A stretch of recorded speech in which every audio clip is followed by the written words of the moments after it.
bienvenue dans mon univers. Bonbon pour l'âme est le podcast qui va te permettre de passer d'une connexion Internet à une réelle connexion du cœur haute vibration. Je m'appelle Valérie Fortin, je suis passionnée de développement personnel et spirituel. Accompagnée ou en solo, je vais te partager mes réflexions, mes expériences et mon parcours de femme qui avait zéro estime de soi à une femme libre, affirmée et en amour avec la vie. Douceur, pur bonheur et réconfort seront au rendez-vous.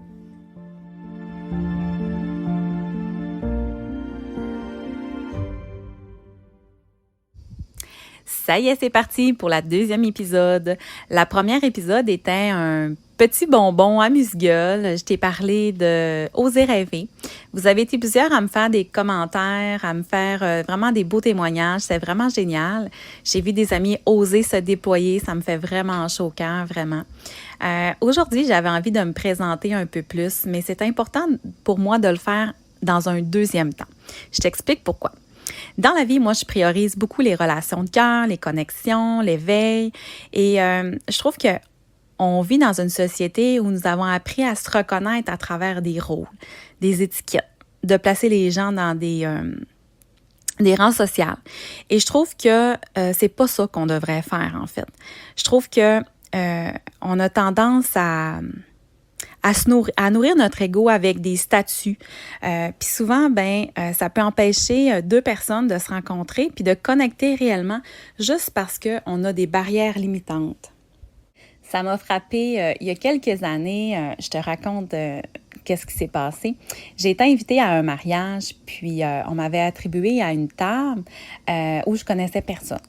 Tout le monde se regardait, puis je sentais vraiment qu'il y avait un malaise. Fait que moi, pour être gentille, je me suis dit, je vais créer des liens, je vais me présenter. Fait que j'ai commencé à me présenter, à dire qui j'étais, à me dire d'où je venais, qu'est-ce que je faisais dans la vie, tout ça. Et puis là, tu sais, j'ai comme regardé les gens pour qu'à leur tour, ils se présentent. Parce que moi, je me disais, tu sais, ça va briser le malaise, puis ça va être plus facile. Fait que comme ça, on va apprendre à se connaître, puis ça va être le fun. Fait que là, autour de la table, il y avait des directeurs d'entreprise, des infirmières, il y avait un infirmier aussi, il y avait un ingénieur.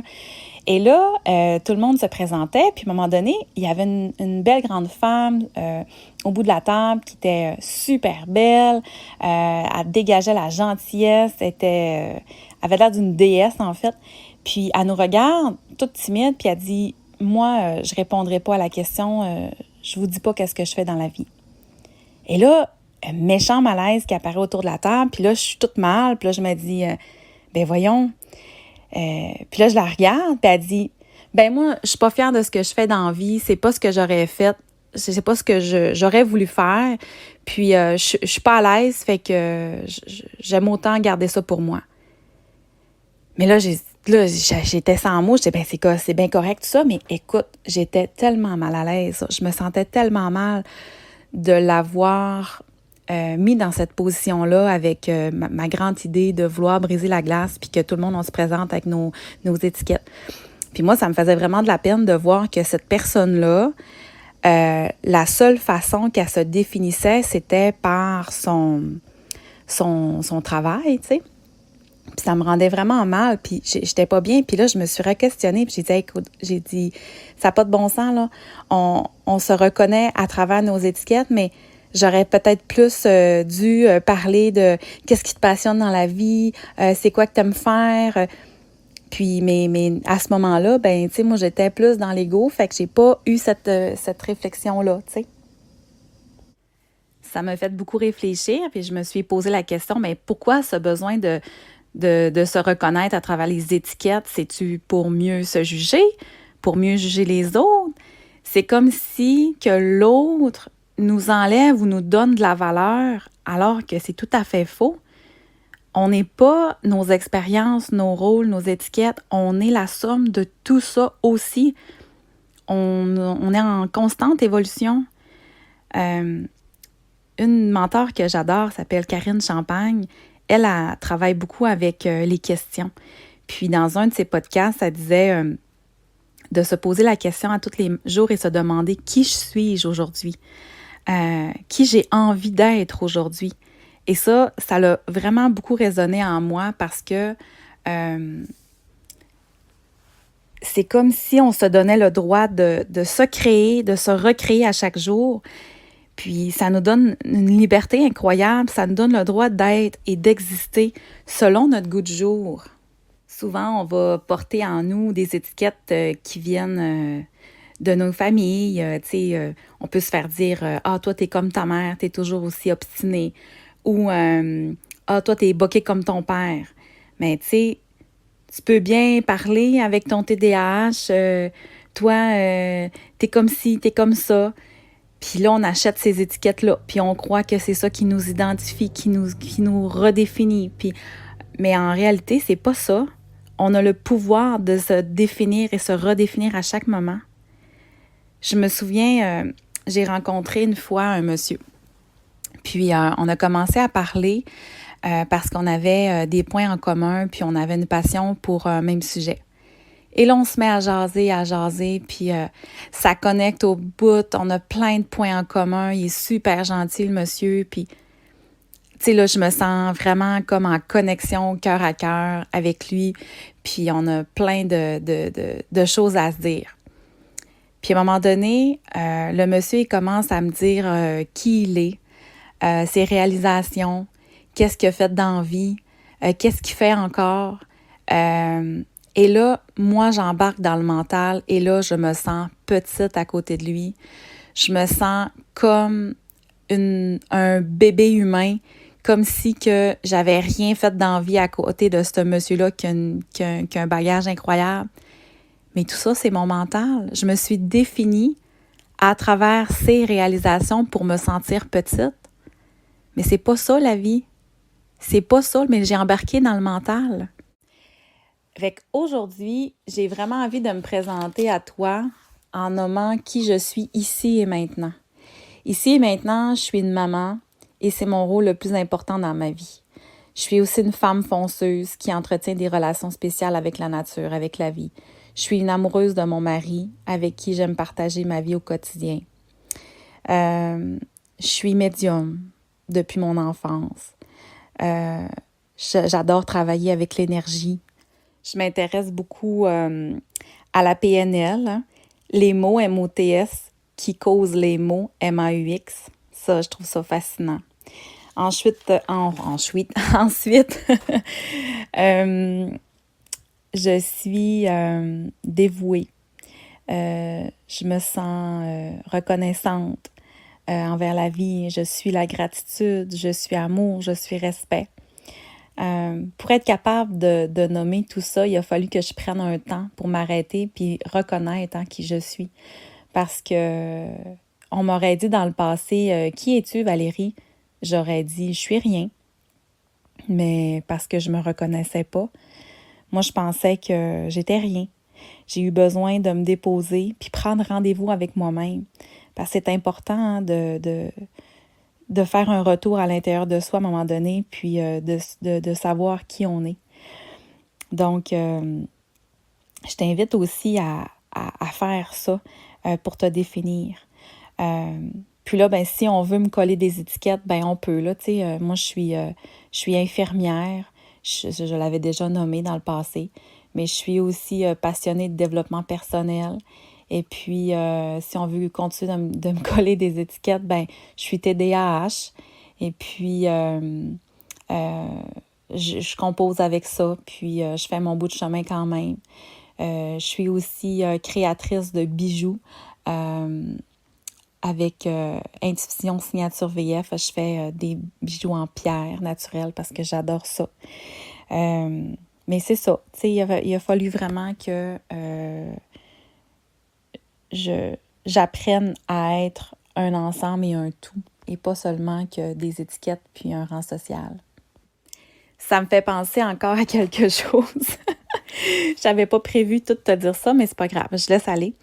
L'an passé, à la fin de l'année scolaire, il y a une remise de diplôme aux enfants. Et il y a une grande fille qui performe déjà super bien depuis le début là, de son cheminement scolaire. Là. Elle a toujours des super bonnes notes, puis sa mère est toujours très, très fière d'elle. Puis l'année passée, elle a eu un certificat, un diplôme disant, en fait, qui reconnaissait son cheminement scolaire. Puis là, sa mère était super fière, puis mais comme toujours, là, elle était vraiment contente d'elle. Mais la jeune fille, elle avait vraiment de la peine parce que l'école avait... C'est comme si qu'elle avait juste la reconnaissance par ses résultats scolaires. Puis c'est comme si que elle se faisait définir par ses professeurs qu'avec des notes. Alors que cet enfant-là, c'est un enfant qui est artiste, qui est créative, qui est généreuse, qui est attentive, qui est souriante, qui est empathique avec les autres. Puis cet enfant-là, ben, elle a vraiment eu de la peine de se faire reconnaître que par ses bonnes notes, tu sais. Puis dans le fond, moi puis sa mère, on se questionnait, puis on disait, bien, comment on pourrait renverser ça, ces situations-là? On devrait-tu plutôt demander aux enfants à la fin de l'année, de quoi tu es fier, toi, cette année? Quelles sont tes réalisations que tu veux mettre en lumière? C'est quoi tes fiertés? De quoi es-tu fier d'être cette année? Puis ici, maintenant aussi. Plutôt que l'enfant soit dans l'attente d'être reconnu par ses professeurs, puis d'attendre de se faire définir par les professeurs. Puis, on fait souvent ça, hein, attendre de se redéfinir à travers le regard des autres. Puis, ça me fait penser encore à une autre situation. L'année passée, en début d'année, tu sais, j'avais coupé les cheveux de mes garçons, puis on est allé magasiner, on avait acheté des beaux vêtements. Puis au retour, là, ils sont partis à leur première journée d'école. Puis au retour, quand mon grand est arrivé, j'ai dit, puis mon homme, j'ai dit, tes amis t'ont-tu trouvé beau avec tes nouveaux cheveux, puis ton nouveau linge? Puis là, il me regarde, dit non, ils n'ont rien dit. Et là, moi, tout de suite, j'ai allumé pendant que je posais ma question. Je me suis dit, mais voyons, Val, tu es en train de montrer à ton enfant qu'il doit se définir à travers les yeux de ses amis. Et là, je me suis tout de suite repris et j'ai dit, mais toi, comment tu t'es trouvé aujourd'hui? T'étais-tu bien? Tu te trouvais-tu beau avec ton nouveau linge puis tes beaux cheveux? Fait que là, il m'a regardé, il a dit, ben oui, maman, tu sais, je suis toujours beau. Mais il m'a dit ça de façon sarcastique, mais bon.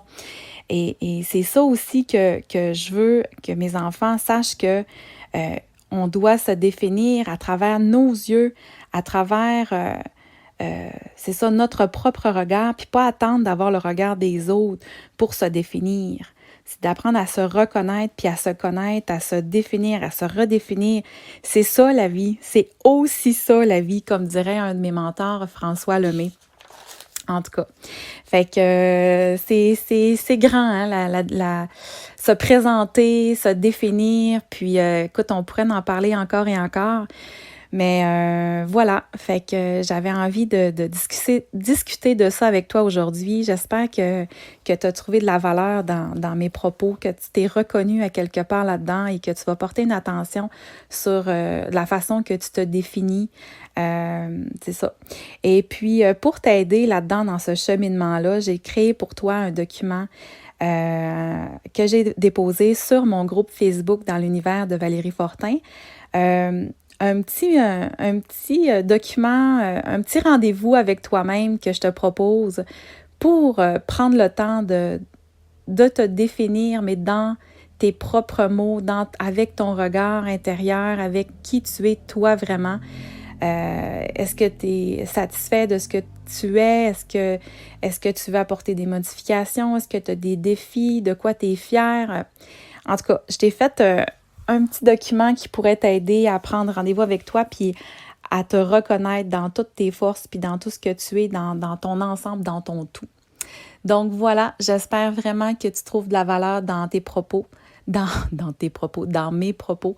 Et puis, j'espère que ça fait écho dans ton cœur. À bientôt. Bye bye. Si le contenu de mon podcast a nourri ton esprit et qu'il rejoint ton cœur, vas-y, partage-le avec ceux qui te sont chers. Je t'invite aussi à t'abonner pour être à l'affût de mes prochains épisodes. Viens me rejoindre sur mon Facebook. Mon groupe s'appelle « Dans l'univers de Valérie Fortin » si tu souhaites retrouver encore plus d'inspiration. Merci d'être là pour moi. Bye là, à bientôt.